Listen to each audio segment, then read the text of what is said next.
Buenas chicos y chicas y bienvenidos a este último vídeo de la unidad 5 en el que vamos a hablar de las revoluciones rusas. El índice, como podéis ver, es un poquillo largo, pero no os asustéis que son apartados muy cortitos y vamos a acabar este vídeo muy rápido. ¡Vamos al lío!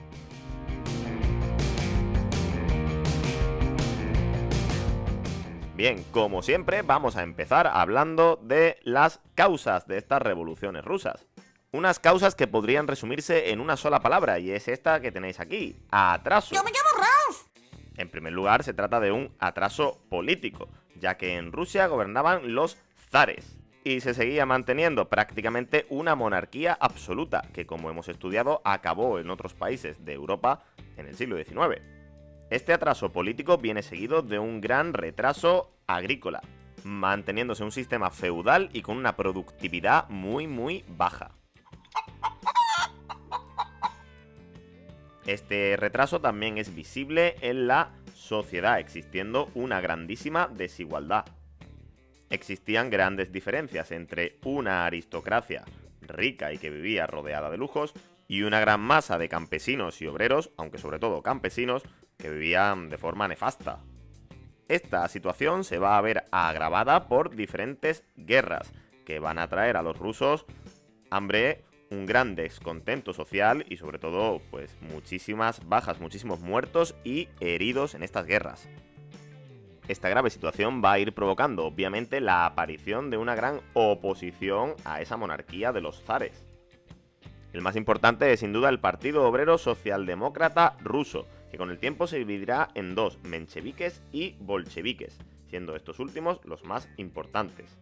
Los bolcheviques tendrán su principal apoyo entre los obreros rusos, mientras que los eseritas tendrán más influencia en el campo y los cadetes entre las élites burguesas. En resumen, que aquí a los zares a estas alturas ya no los quería ni el tato.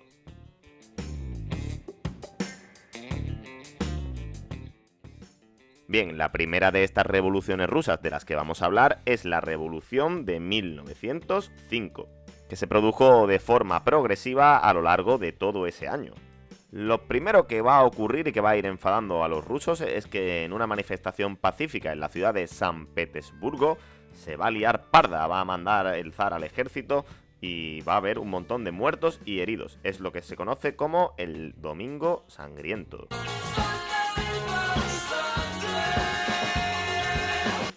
Después, a los dirigentes rusos se les va a ocurrir la genial idea de meterse en una guerra con Japón, que en los últimos años del siglo XIX se había industrializado y había modernizado su ejército y que no tuvo ningún problema en derrotar de forma humillante al gran titán ruso.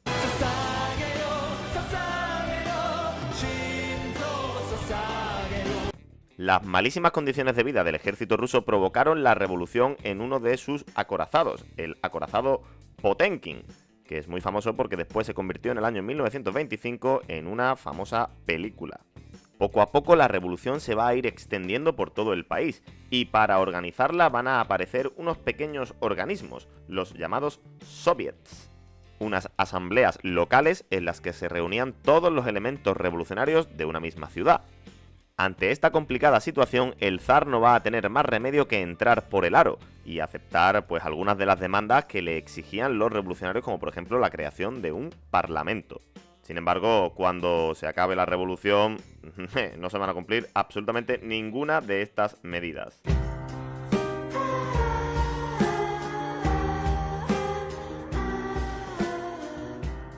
A pesar de las promesas incumplidas por parte del zar, van a aguantar en el poder hasta el año 1917, en el que las pésimas condiciones de vida de la población rusa debido a la Primera Guerra Mundial va a provocar finalmente una revolución que obliga al zar a abandonar el trono. Inmediatamente se va a instaurar un gobierno provisional que va a empezar a establecer numerosas reformas para mejorar estas condiciones de vida. Sin embargo, este gobierno provisional también va a decidir que es necesario continuar luchando en la Primera Guerra Mundial.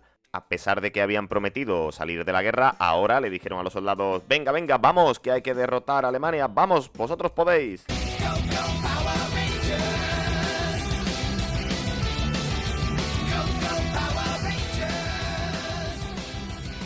Ante el descontento de la población rusa, los bolcheviques dirigidos por este señor, Vladimir Lenin, van a comenzar a preparar una nueva revolución contra el gobierno provisional.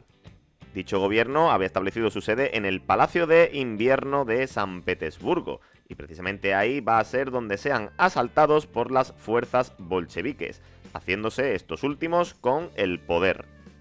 Entre las principales medidas bolcheviques van a estar las nacionalizaciones, es decir, convertir grandes industrias y extensiones de tierras en bienes del Estado, bienes de Rusia. Además, ahora sí que se va a firmar la paz, se va a salir de la Primera Guerra Mundial con el Tratado de Brest-Litovsk, en el que Rusia tuvo que aceptar importantes pérdidas territoriales, ya que se estaba rindiendo ante Alemania. Recordad que ya estudiamos en el vídeo anterior esta salida de Rusia de la Primera Guerra Mundial en 1917.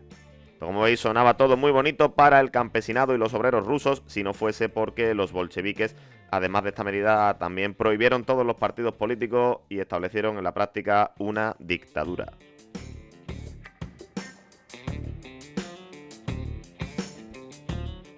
Obviamente, cuando los bolcheviques empezaron a hacer de las suyas, los partidarios de los zares y la gran nobleza rusa, el zar y su familia no porque habían sido todos ejecutados, van a reunir un ejército con el apoyo de otros países europeos como Francia o Gran Bretaña y van a intentar reconquistar el poder. Es el llamado Ejército Blanco, que se va a enfrentar en una guerra civil al ejército bolchevique, el llamado Ejército Rojo, que estuvo dirigido por este personaje que os traigo aquí, León Trotsky. Los bolcheviques finalmente salieron victoriosos de esta guerra y van a crear un nuevo estado, más grande que la antigua Rusia, que va a ser la Unión de Repúblicas Socialistas Soviéticas. Soviéticas por esos de los soviets. Y esta que os pongo aquí, pues es claramente la bandera de este nuevo estado, de esta Unión Soviética. En un principio, esta Unión Soviética va a estar dirigida por Lenin, recordad que hemos hablado antes de él. Pero a partir del año 1927 se va a hacer con el poder un nuevo personaje, que es este que tenemos aquí, Stalin. No os fiéis mucho de esos besitos que os tira porque están totalmente envenenados, ya que Stalin es uno de los grandes asesinos y genocidas de la historia. Famoso por haberse cargado sin miramiento a todo aquel que pensaba diferente o que representaba un peligro para su poder político, así como por haber enviado a millones de personas a campos de concentración que en ruso reciben el nombre de gulags. Ejecute la Orden 66.